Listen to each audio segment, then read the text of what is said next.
I wanted to just talk a little bit about what we're gonna go through the mechanics of making a little what we call pro formas, right? And so, like we talked about last week, the thing is, there's retrospective, which is accounting and all that, and then there's prospective, which is finance. And that's what we're going to be doing, is prospective kind of work, where we're going to be coming up with, and the way that we'll do this is as an income statement. And that's why they call them pro formas. They're in the form of a financial statement, as an income statement. And the three things that come with a income statement, right, are revenues minus expenses equals net income. So that's what we're looking at. And when we're talking about a project like what you guys are doing, there's another aspect to this. There's basically three aspects, right? We're going to model our revenues, and then we're going to model our expenses, and that'll give us our net income, right? Because it's the difference between the two. And then there's one more thing we have to model, and that is our costs. So we're going to come up with something that's probably going to look like, say, now we're going to call year 0. And then 1, 2, 3, and we can go out further, but just something like that, right? And year 0 is probably going to be, a lot of it's going to be taken up with costs, right? Where we're developing our project. And we may be lucky enough to have some revenues while we're having costs, so that's great. But we're going to have, a lot of you are going to have your development costs in this year, right? So let's just call that DC, development costs. And then you're going to start to transition into revenue, expenses, and net income, right? Into some sort of operations, right? So you're going from a development to ops, pretty much, kind of thing, right? That's going to be the overall scheme of things. And as we're looking at that, let's say once we get past our costs, just graphically, right, we're going to say, okay, here's basically our cost part here, right? This will be year 0, and here's year 1, 2, 3, 4, like that. And so in this year, we're getting all ready, and we're doing all this stuff, and this is just cost money, right? And then we start to have operations. And our operations are going to be, we're going to have some fixed costs, right? And what would fixed costs be like? Fixed costs would be, unless you make them variable, like you rent a time on a canning machine. If you buy a canning machine, that's a fixed cost. If you have a tap room, that would be a fixed cost, right? It doesn't matter if one person comes in or 1 million people come in, you're going to have those costs each month. So what are some fixed costs? Well, your costs are pretty much all variable costs, right? You get a customer, and then you buy the materials, you do the clipping and trimming and all just for that, and deliver them to the thing. But each of those costs are variable. Unless you were a grower or something, I can't think of you having much fixed costs. Maybe your clippers and vases, that kind of stuff. You have some fixed costs, but very little. And that's, you start thinking about your cost structure, right? How much fixed cost relative to how much variable cost. Like a pizzeria or something, right? You got to get the pizza ovens, you got to get the storefront, whatever. Even if nobody buys a pizza, you're carrying that cost. That's a fixed cost. And so then there's the other component of costs is the variable costs, right? And the variable costs are what goes into each actual item. So you look at and you could have fixed costs too. That might be somebody that runs an office, some administrative folks, or secretaries, advertising, those kind of things might be. Now with online sites, the fixed costs are also really small too. So that's another way to encourage to stay online, right? And you could even do pop-up tap rooms or something, like where you go around and say and tell everybody, this weekend we're going to be at Balloon Fiesta, and this weekend we're going to be at this, and not have a rent that you're carrying that's dragging down, especially at first. Try to keep all your costs variable, limit your fixed costs, and fixed costs could be cheap, like just a domain name. if a Facebook page is free, think about what are all the free things and exploit those ahead of time. A Twitter account is free.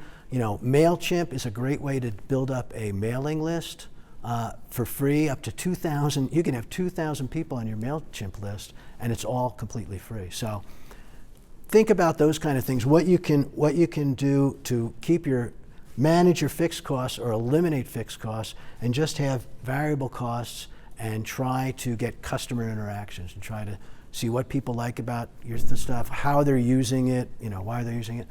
There's a great book called Talking to Humans. You can download it. It's free if you just put into Google Talking to Humans, and it's a book on customer discovery and how do you talk to customers about your value proposition and get good feedback from them. Feedback that then you can aggregate up into some statistics and some meaningful information about what you're doing right and wrong.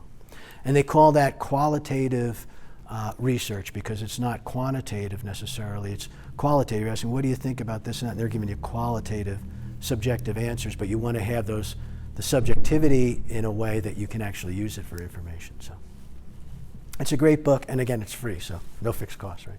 And the guys who wrote it are really smart, and it's really fun too. So you have these costs, right? And what's the other component? So now we broke these costs into those two things, right? Two components, fixed costs and variable costs. Now revenues, right? That's the other component. How do they fit into this kind of picture, right? Well, revenues start at zero, right? This axis is money, this axis is time, right?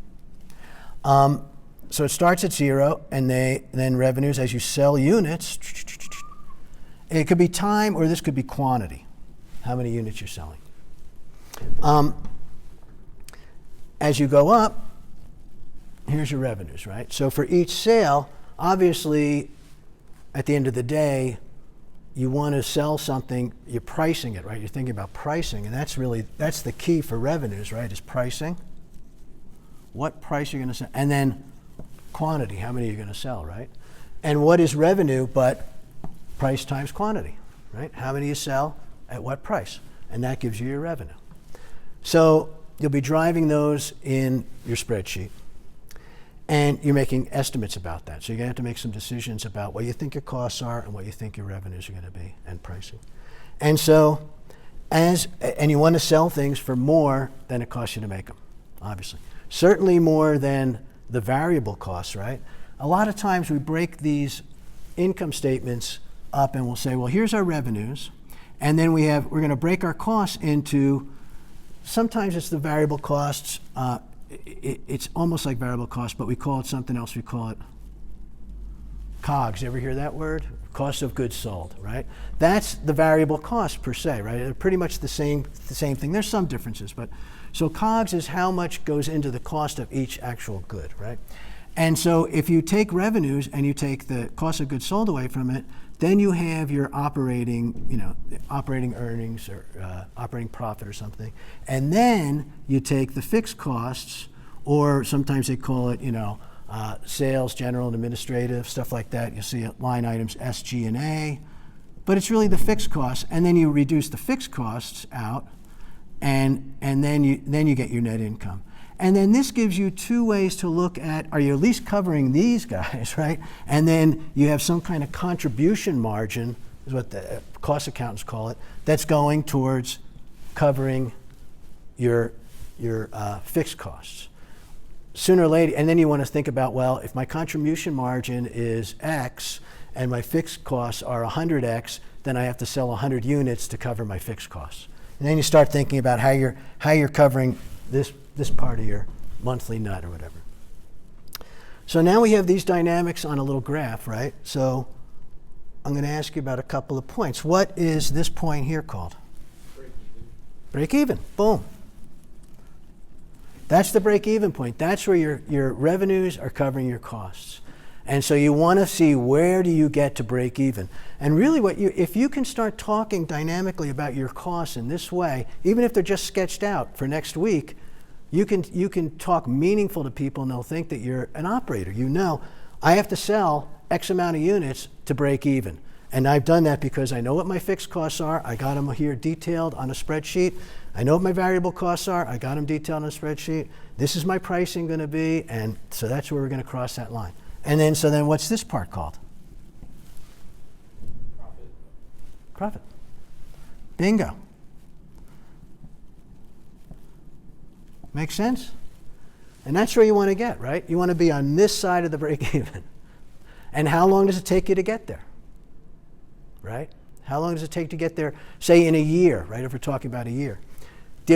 Black Friday, right? It's coming up. In fact, Amazon started their early Black Friday November 1st because they're just like relentless, you know. They're not waiting until the day after Thanksgiving or something. They're doing it now and just crushing everybody, right? Poor Sears, poor JCPenney's. Sears doesn't exist anymore. The what? Sears doesn't even exist anymore. Right, they went bankrupt. They still exist, but not that they're holding on. And if none of these companies can afford a bad 2018, they're just going to be, and that's probably what's going to happen. So, short Sears, long Amazon, right? If you're an investor.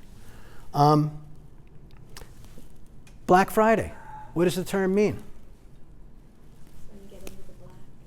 It does, yeah. It's not like Black Friday. It sounds like some kind of dark day, like, you know, like Black Monday. You know, in the stock, Black Monday was the disaster when the stock market crashed and all. Black Friday, what does it mean? Yeah, you know, some kind of sinister satanic thing or something, right?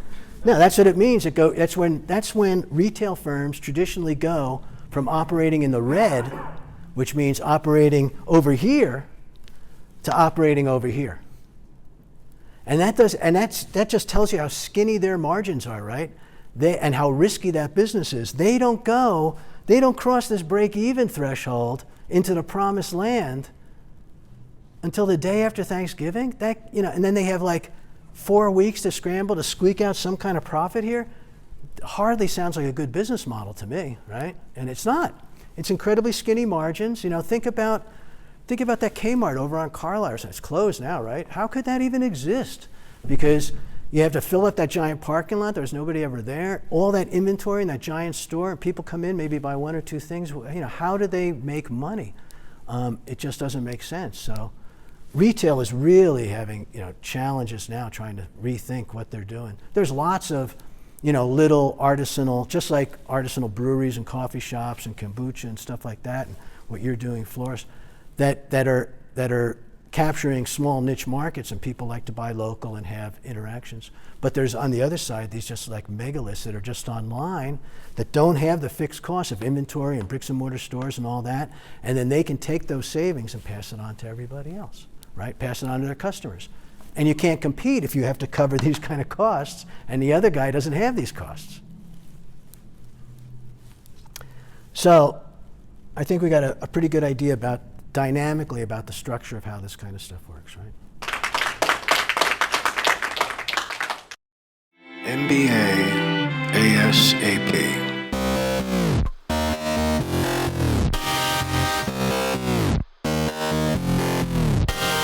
MBA